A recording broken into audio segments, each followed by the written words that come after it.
Morning, everyone. Welcome back to Klever Stocks. I'm Kelvin here, the education wing host, and today I'm going to share with you guys on the asset allocation because every one of us we do investment, right? So some of us we invest into like stocks. Okay, so that is not just the thing that we have to diversify our portfolio into it. We do have to look into like maybe commodities. Maybe you have to put some into bonds, or maybe you can have to put some into your FD, or maybe like golds, or some other like maybe of course the new investment options is that cryptocurrency, right?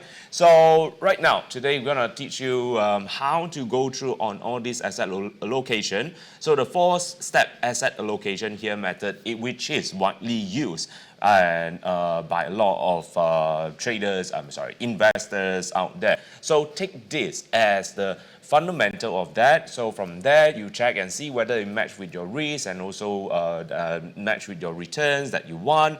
Then you do some alternation over there. Okay, so basically this investment concept is by David Swenson, so the former investment officer of Yale Endowment Fund. So the steps are as follows. First, determine your investment objectives and risk tolerance. So that is very important. Like I always share with you guys, you need to determine on your risk. Okay, so how much of risk that you are able to take. All right, so for example, it's not just about like how much you want to earn, so because a lot of people always asking for like oh, I want these returns, I want this I want to have like 100% of the returns, I want to have the 50% of the returns, right? But it's not always the case. Okay, so that's why first thing is we need to look at the risk. How much can you afford that kind of losses? For example, if let's say you feel that losing 1,000 is too much for you, then reduce your capital. And if let's say you think like losing 500 is still too much for you, reduce your capital again, and up to a point that you find that okay, every trade, every time, when if let's say just losing 200, then that will be a good choice. Okay, so that's why you have to determine your risk tolerance and also your investment objective, whether you want to grow your retirement funds, or you just want to grow your short-term trading, okay, or how long is the term for this investment. Retirement probably a bit longer, so if let's say you want to go for education fund for your children, then it's going to be like 10 years or maybe 20 years kind of things, and you have to look how many years later that you want, because maybe some of us we started earlier at 20, then retirement fund probably you can go up to like 30 years, and if let's say you start later, then probably like 20 years. And also you need to look into your what kind of source of retirement funds that you're looking for. Either an income fund which can generate dividends for you. Of course, the main thing is you need to have like capital gains, right? So you have, but at the same time you want to have dividends, right? So if let's say the dividend is generating every quarters or maybe semi-annual, so you can have the dividend as a form of income for yourself when you retire. Okay. So second one is that you have to choose different type of asset to invest into it. So what kind of asset actually able to generate this kind of returns in this kind of years, let's say like 30 years, 20 years, and also what kind of asset can actually generate incomes for you. Let's say do they give you interest like the bonds, do they give or maybe like dividends for the stocks, and also does it like consistently giving you that? Okay, or FD, all those we're not going to talk about it because those are much more on the saving side. So if it's just saving, then that is for you prepared as an emergency fund. So if let's say that's an emergency fund, then that is not suitable for you to put it or categorize as investment. Okay, so or maybe you maybe some of the assets, let's say for example commodities, it doesn't give you the income, right? So doesn't generate interest or maybe the dividend. So those are not the one that you want to look into it if you are looking for any of the income generation investment. Okay, so if let's say you want to have a capital growth and at the same time you want to weather off, like maybe if you invest in the stocks, there might be market crash, right? So you need to find something that can actually go against, okay, the market crash. So when the market crash, the price of the other asset can actually hedge on the downfall of that crisis. Okay, so that's why you have to consider what kind of asset you need to invest into it. And third, decide the asset composition in your portfolio. So how much of the balance, okay, you need to invest into dividend stocks, how much of the percentage you need to invest into bonds, how much of the percentage you need to invest into commodities like gold, silver, and also maybe you want to invest into some of the index ETF, which I have shared with you guys before, right? So these are the things that you need to look into it. So if let's say you want to have like you have longer time, right? So you have longer time, you don't mind taking a higher risk, like such as equity one. So you can invest into stock market. So at least along the way, when you invest in all this good company or maybe value company, which is like Coca-Cola, how Warren Buffett did. So you have longer time to actually weather off all those price up and down or correction in the market. So these are things that you need to look into. And then after you found out that, then regularly review your portfolio. And if you find that, okay, right now the stock market is not doing that great, or maybe you foresee that in the next 1 year, stock market is not going to be that great, then probably you can shift some of the percentage. For example, if let's say you put 30% of your portfolio into stock market, then probably you can put lesser, maybe 20%, or even cut half, okay, to that extent, and put it into something safe, which is like let's say for example like stock, like bonds, or maybe for like crypto, or maybe like the gold as well. Okay, so these are the 4 steps that they have. So always remember, first one, investment objective and also your risk tolerance. How much can you afford to lose? And then second one, choose the different type of asset to invest in. What kind of things that you need that can actually give you that kind of returns, and also the objective of it, whether it give you the income or not later on. So third one is that decide asset composition in your portfolio, how much you should allocate that. So there's a bit of calculation on that. So, and then finally, to rebalance your portfolio and review it regularly. So because the market don't stay the same every time, so it will change a bit. Like for example, last time, Warren Buffett, he don't invest into tech stock. Why? Because he find that tech stock is too overrated, and also is always based on the expectation, and the price is not in the intrinsic value. But then right now, he do invest in Microsoft, he do invest in Apple. So you can see things change, and then he start to slowly adapt. So this is how you can review and rebalance your portfolio again, right? Okay, so now, let's dive into detail. They'll determine your investment objective and risk tolerance.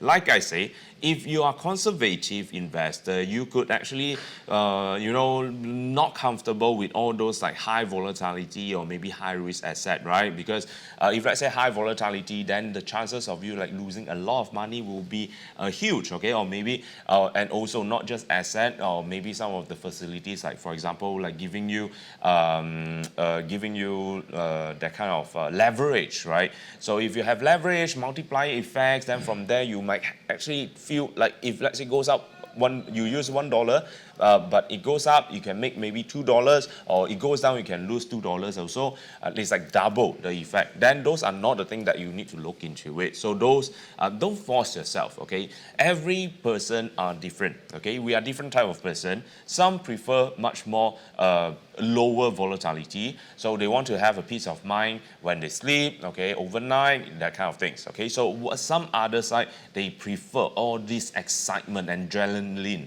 in the market volatility. So you have to identify yourself, because no one knows better than you yourself. How are you? What kind of person are you? So if you do not know, try it, okay? But don't try big funds. Try with small funds. Try slow and steady, okay? You find that, okay, this is going in and out too fast, okay? My eyes can't cope with that. It's so tiring. So I want to go for a longer term one, okay? So those are the things that you need to look into it. But of course, you need to understand one thing is that higher volatility, higher risk, which means that higher return also. So you can't say like, okay, I just want to save sleep, have a good night's sleep, and then at the same time I want a high return. So no.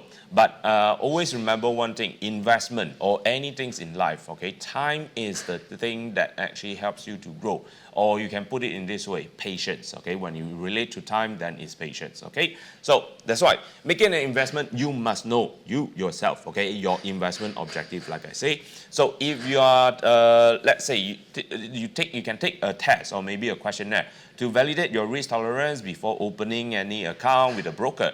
So, but then people with the same risk tolerance can end up with a different investment portfolio, okay? Because they also take into account their investment objective. Like I say, if let's say you want to just generate they just want capital gain. Okay, so they ignore about the dividend. So they could actually invest into some of the potential sectors or maybe the industry. Let's say, for example, like tech stocks, they are high growth, okay, and also it can help you generate capital from there. But at the moment, we don't see much of the tech company earning enough of profit to pay out the dividends, right? So that's why those kind of sectors or maybe the companies, they don't pay out dividend that much. But for those who want to get dividends, so probably they will invest into something that is stable growth. So it's not like having a very exponential, extreme kind of returns report or maybe a price volatility that is coming in. So they will go for those that is stable growth. Let's say, for example, in Malaysia, you can look into like those Maybanks, right? And also maybe some of the top manufacturing companies in Malaysia. So those are the stable ones. So they are always paying out dividends to their shareholder and then making some income out from that. So you can see those are the different things. At the same time, the growth is still there as well. Okay, so that's why don't compare yourself with others. Always ask yourself, because this is your investment portfolio. All right. So, of course, you may favor some of the industry team funds as well. So, if you believe the future is something that you think that the industry or maybe the sector has the future and it will have a growth. Let's say, for example, you think that AI is the next big thing, which everyone is thinking about that. It will actually grow into a certain stage that AI can start making profit out from there, which we can see. NVIDIA is coming out with their robotic humanoid. Do they call it humanoid? I'm not sure, but robotic as maybe in the future, everyone you have a robot butler at home. Okay, so if you have this kind of vision, then probably you can invest into some of the AI robotic company or maybe like AI related industry fund. Let's say for like ETF or maybe some of the unit trusts as well. So these are things that you can look into it also. But of course, if let's say you want to have like education funds for your children. So if these are the things, education fund for your children, a retirement fund for your children, you need to find something that is much more safer, okay, not so volatile. Okay, not so innovative kind of industry, because innovative kind of industry can be very risky in a way, because it could, if let's say that for example, Facebook was the starter of this social media. So when Facebook comes in, then everyone is talking about Facebook. Then slowly there are other platform comes in, like maybe the TikTok comes in. Then it could actually like get replaced easily. So if you want to save up for your retirement or maybe for your children, okay, for your education fund or for childcare, then you prefer something much more stable, because you don't want to lose too much money into the market. You want to save more money for the future, right? Then you can invest into those that is quite stable company. Okay, so of course, these are the one that is a low to medium kind of risk. Okay, so still you have to depends on your term. Okay, how long does it take for your goal, and also what kind of objective that you are looking at. So if you know that you want to have more stable, then you can allocate more into some of the money market funds or maybe bond funds. Okay, that is a better option for you. Okay, so next one you have to choose a different types of asset to invest into it. Okay. let's say, if let's say you only buy like Apple or maybe Microsoft, right? So these are both the big tech companies, right? One of the the magnificent seven companies. So these two investments are highly correlated, and also the investment risk of such portfolio are not well spread. So we can see why we say this is highly correlated is because they are both from tech. Okay, so if let's say tech segment it goes down, then the price goes down as well. So I can show you the chart like from here. If let's say we do a comparison on Microsoft, okay, Microsoft here. Let's say we look into Microsoft. If you look at Microsoft price movement, if we do a comparison, Microsoft versus we add one Apple here.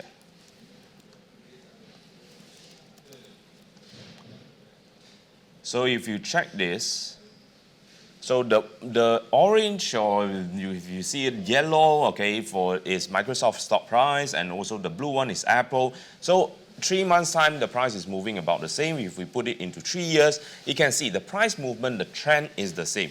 If we put another one, let's say like Coca-Cola, or maybe like, Coca-Cola. So Coca-Cola is not a tech company. So it's totally different from the Apple and Microsoft, because the things that they are selling. So we can see the price movement. Coca-Cola is in pink. So we can see that the price movement is moving differently. Because in the past 3 years, we do see tech companies that is moving up, and at the same time, right now, we can see like Coca-Cola is stable growth. So these are the things that we want to look at it, right? Okay, so that's why you need to diversify on it. So it's not just like you saying like you want to buy, you like to invest into Microsoft, and then everything put into tech company. So if such case, okay, happen, let's say the tech company have a correction or maybe a bubble burst, then your whole portfolio will be going down into losses, into negative, okay? So that's why asset allocation generally refers to investing in different asset classes with low correlation rather than buying two equities of the same type with high correlation. So always remember this, okay? So it's like a balancing, okay? What we are talking about here is that if you want to manage or structure your investment portfolio, it's about balancing. Balancing on to a point that, okay, if let's say stock A move up, okay, stock B is not moving that much, okay, either can be sideways or maybe goes down a little bit, then when stock A is going down, stock B is able to move back up higher to cover your losses, okay? Not all of your losses, but some of the losses. So the objective here is balancing your portfolio returns and also losses. And also the second thing that we are looking into it, like why we need to allocate into right asset, is because, okay, to reduce the losses that could incur. Because we all know in the stock market, there's no evergreen kind of thing where the stock will just move up all the way without going any correction or moving up and down. So that's why we need some other asset to actually compensate when the price is going down, when we're having losses, at least maybe covering up like maybe 20 to 30% of the losses, then it's pretty much good, okay? So as long as you can beat the market, then will be great, okay? So generally, the higher an asset income generating potential, the more risky and volatile it is. So always remember that. So the 4 common types of asset are as below. First one, equity asset, which is like stocks, okay, and maybe their derivatives such as like options or futures, usually have a high income generating or maybe high return from there because it's very volatile. When you can see stock market price is very sensitive to any of the news, or maybe like interest rate or maybe economy policy or any changes from there.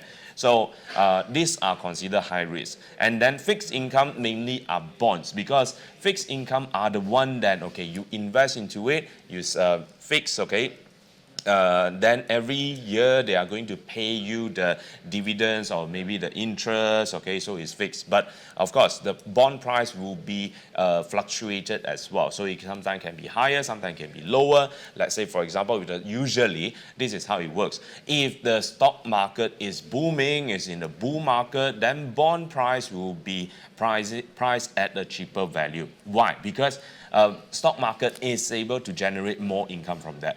But when market is in the crash, it's going down, so usually bond price will be at the higher price. So that's why if let's say you buy bonds, okay, when the bull market is there, so you don't have, of course, I'm not saying that you have to go contrarian, where stock market is in the bull, you think that, okay, right now bond market is actually, the bond price is actually lower, then you buy bond, okay? No, it's not in that case. You can allocate some of maybe a minimal amount into bond market, and at the same time you don't want to miss out the bull run in the stock market, right? So that's why when you start to see like the stock market is about to peak, then you move your portfolio and invest in maybe from 30% of the stock, okay, investment, reduce it to maybe 15%. So the rest of the money you put it into bond market. So when the crash comes in, your bond price increase, then you can make money out from there. Okay, so of course you do hear a lot of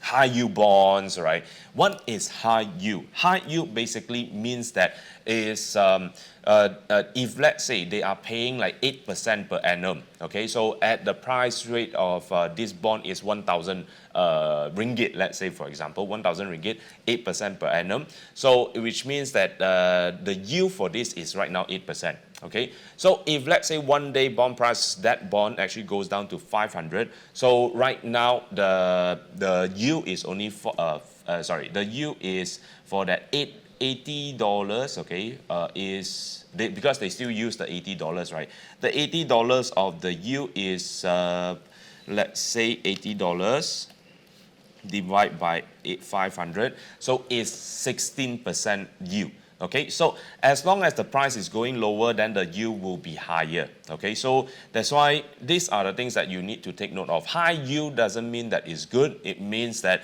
the bond price is cheap. Okay, the rate is because the bond price already goes down. So you shouldn't buy based on the the yield of the bonds. So you should actually look into, like, you know, whether right now is the right time to enter into this bond. Okay, so of course all this income potential and also volatility are generally lower because the fluctuation is not that high for their price, and also the interest or maybe the payout is actually consistent, okay, because it's agreed, okay, it's bond by that, so they have to pay you that. All right, so the next one, cash. Okay, cash, including bank deposit, monetary funds, and other cash equivalent, are generally known as the safest asset, because you hold it there, then that's it. Okay, you have 10,000 right now. You hold it, you keep it under your bed. Okay, or maybe you put it under your pillow. Then until end of the year, you still have 10,000 there. But then there is a risk of losing that value, is because of inflation. Okay, so I won't say like you put all your money into investment, into bonds, right? You still need to allocate like a bit of cash, you know, keep it in the bank, so just in case like you find that, hey, right now this one is good, then you can, not to say like the good timing, okay? Let's say, for example, you find that, okay, you have to rebalance your portfolio. You need to do some restructuring on your portfolio.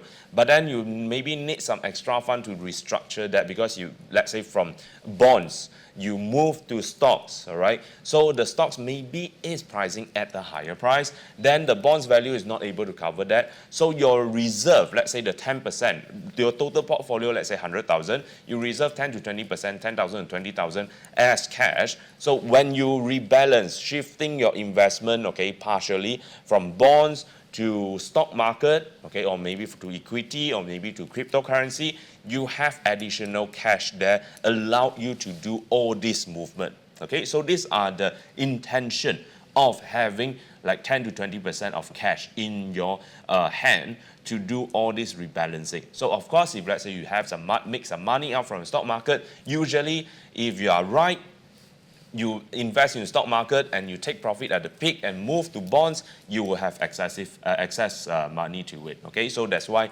always you can see a lot of funds, they always reserve not more than 10 or 20% of their cash, okay, of their total portfolio as cash. All right, so alternative asset, okay, are starkly different from the three traditional investment, okay, categories. Let's say, for example, commodities, real estate, hedge funds, or maybe artwork, and right now we have like cryptocurrency as well. So these are generally considered an aggressive part of portfolio. So it's better for investor to have the relevant professional knowledge before they considering trading such asset. Let's say real estate. Real estate it really depends. Okay, some people always think that traditional way of thinking is that, okay, you buy real estate, okay, you will actually make money from there. That was, okay, like maybe 20 years back, okay, that kind of mindset. Imagine 20 years back when you're buying a house or a landed property, it could be like costing about like 500,000 or maybe 600 over 1,000. But right now, every of these landed house is about 1 million.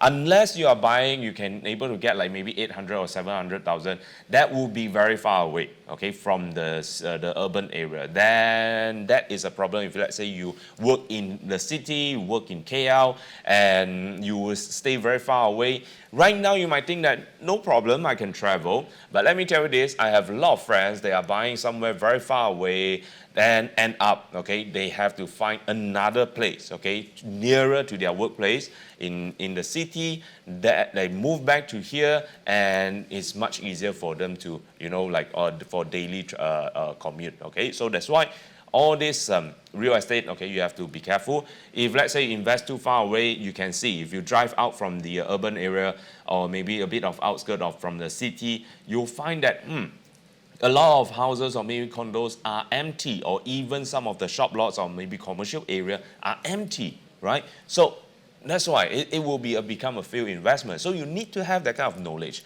Let's say commodities, also the same thing, okay? All right, so right now I just share with you up until here for the two types here. Determine your investment objective and also the risk tolerance, and also choose different type of asset to invest in. In the future, I'm going to share with you on decide the asset composition, how you rebalance it, and regular review on your rebalance your portfolio, because this is very important. I need more time to explain to you so you can do a better choice, okay? So that's actually basically cover on my education side. So thank you very much for joining here. So I hope every one of you understand how this thing, I have a bit of idea on how to allocate, okay, on your asset, and also the strategies to invest, okay. So I'll see you guys in the next session. KleverStock, the ultimate financial insight for everyone.